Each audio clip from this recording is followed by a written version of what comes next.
এই সময়টা বর্ষাকাল। বৃষ্টি যেন জঙ্গলকে ধ্বংস করে দেবে। এত বৃষ্টি আগে কখনো হয়নি এই জঙ্গলে। বৃষ্টির কারণে সব পশু পাখিরা খুব কষ্টে আছে।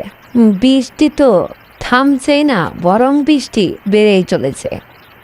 বৃষ্টিতে পুরো ভিজে গেছে, যাই কোথাও আশ্রয় নেই। এভাবে বৃষ্টি চলতে থাকলে আমাদের না খেয়ে মরতে হবে। কি যে করি, হে আল্লাহ, এই বৃষ্টি আমাদের এখান থেকে উঠিয়ে নাও। এত বৃষ্টিতে ভিজা আর ভালো লাগছে না। কতদিন হয়ে গেল বৃষ্টির জন্য খাবারের উদ্দেশ্যে কোথাও যেতেও পারছি না। এখন তো ক্ষুধায় মরতে হবে। আরে বাপ রে বাপ, এত বৃষ্টি জীবনে কোনো দিন দেখিনি। বৃষ্টির কারণে কোথাও বেরোতেও পারছি না, কিছু খেতেও পারছি না। কি যে করি আল্লাহ জানে। হে আল্লাহ, এই জঙ্গলে কি আপনার অভিশাপ লাগলো? আমাদের উপর দয়া করে এই জঙ্গল থেকে বৃষ্টি উঠিয়ে নিন। এভাবেই জঙ্গলের সব পশু পাখিরা বৃষ্টি উঠিয়ে নেওয়ার জন্য মহান আল্লাহ তাআলার কাছে ফরিয়াদ জানাতে থাকে। এদিকে স্বাভাবিকের তুলনায় বেশি বৃষ্টি হওয়ায় চারিদিকে বন্যা হতে লাগলো। এই বৃষ্টিতে জঙ্গলে প্রায় বেশিরভাগ পশু পাখি প্রাণ হারায়। যারা এখন পর্যন্ত বেঁচে আছে তাদের জীবন অতিষ্ঠ হয়ে গেছে এই বৃষ্টির কারণে। টানা অনেক দিন বৃষ্টি হওয়ায় জঙ্গলের পশু পাখিরা খুব আতঙ্কের মধ্যে আছে। কিন্তু বৃষ্টি তো কমছে না, বরং বৃষ্টি ধীরে ধীরে ভয়ঙ্কর ঝড়ের রূপ ধারণ করছে। হঠাৎ করে সেই জঙ্গলে আগাম বার্তা এলো যে এই জঙ্গল ঝড়ের কবলে পড়েছে। এই ঝড়ের কথা শুনে জঙ্গলের সব পশু পাখিরা আরো ভয় পেয়ে গেল। এই জঙ্গলে মনে হয় আর থাকা যাবে না। ঝড় যদি আসে তাহলে আমাদের এই জঙ্গল এক্ষুনি ছেড়ে চলে যেতে হবে। যাই জঙ্গলে কে কে আছে দেখি, অনেকেই তো মারা গেছে।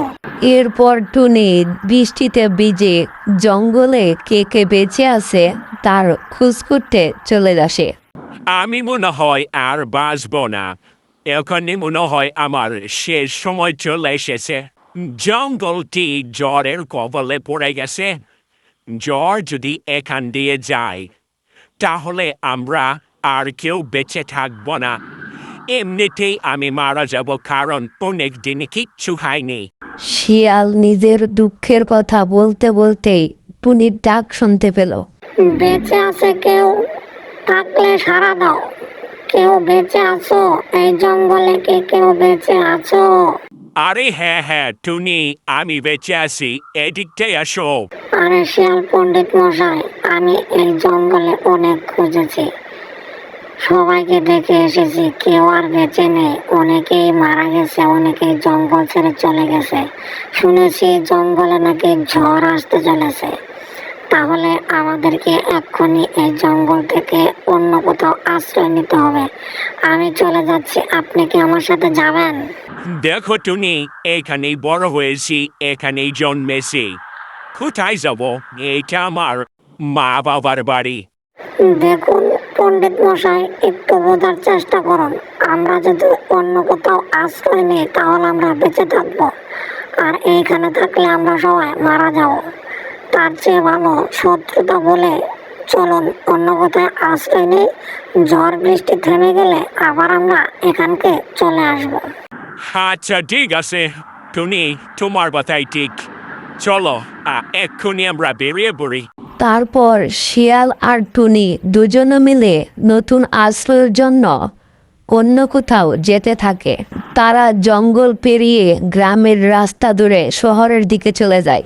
এই দিকে জঙ্গলের ভিতরে শুরু হয় ঝড়ের খেলা। এই ঝড়ে পুরো জঙ্গলটা ভেঙে চুরে তছনছ হয়ে যায়। তার কিছুদিন পর ঝড় বৃষ্টি সব থেমে যায়, আগের মতো রোদ ওঠে। শুনুন পণ্ডিত মশাই, এখন ঝড় থেমে গেছে, চলুন আমরা যার যার বাসায় চলে যাই। টুনি, তোমাকে অসংখ্য অসংখ্য ধন্যবাদ আমার প্রাণ বাঁচানোর জন্য। আমি তো আমার জীবনের আশা ছেড়েই দিয়েছিলাম। তোমার জন্যই হয়তো আল্লাহ তাআলা আমাকে আবার নতুন জীবন দিল। আমি কথা দিলাম জীবনে কোনোদিন তোমার এই ঋণের কথা বলবো না। চলো তাহলে আমরা আমাদের বাড়ি চলে যাই। এরপর টুনি ও শিয়াল মিলে জঙ্গলের উদ্দেশ্যে রওনা দিল। কিছু দূর যেতেই জঙ্গল দেখতে পেল, কিন্তু জঙ্গলের অবস্থা দেখে তাদের দুজনের মাথা ঘুরে গেল। যেখানে ছিল ফুলের বাগান সেখানে হয়ে গেল কবরস্থান। আরে আমি কিভাবে নিজেকে সামলাবো? এই দুর্যোগ অবস্থা দেখে আমার তো মাথা ঠিক হচ্ছে না। এরপর তারা আরেকটু জঙ্গলের ভিতরে গিয়ে তাদের আরো বেশি খারাপ লাগা শুরু হয়। শোনো টুনি, আগে এইটা ছিল জঙ্গল, এখন হয়ে গেছে এটা মরুভূমি। এইখানে আমার বাড়িঘর ছিল, এখন তো কিছুই নেই, কিভাবে থাকবো? শুনুন পণ্ডিত মশাই, এখানে আবার আমরা আমাদের বাড়িঘর তৈরি করে নেব। এইখানে অনেক কাঠ আছে, আমরা চাইলেই সহজে বাড়ি তৈরি করতে পারবো। বাড়ি তো বানানো সহজ, কিন্তু খাবো কি? যেন তো খাবার জন্য কিছুই নেই। এভাবেই টুনি ও শিয়াল নিজেদের মধ্যে গল্প করতে থাকে। তারপর তারা জঙ্গলেই নিজেদের বাড়িঘর বানিয়ে ফেলার সিদ্ধান্ত নিল। জঙ্গলে বেশি গাছপালা পশু পাখি না থাকায় তারা নিজেদের বড্ড একা একা মনে করতে শুরু করে। আরে টুনি, বাড়ি পরে বানাবো, আগে দেখি ওই দিকটা একটা নদী আছে, নদী থেকে কিছু মাছ ধরে খেয়ে আসি। না খেতে পারলে আবার আমার মাথায় কাজ করবে না।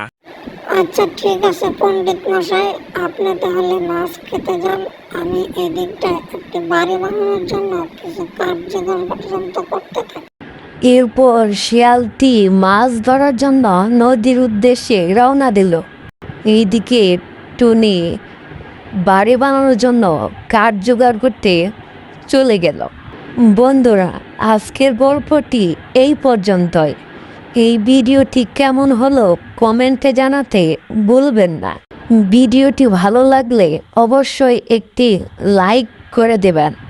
একটি লাইক আমার নতুন নতুন ভিডিও বানানোর জন্য আগ্রহ প্রকাশ করে। এই ধরনের আরও নতুন নতুন ভিডিও পেতে চ্যানেলটি সাবস্ক্রাইব করে পাশে থাকা বেল আইকনটি অবশ্যই বাজিয়ে রাখবেন। ধন্যবাদ সবাইকে। আসসালামু আলাইকুম।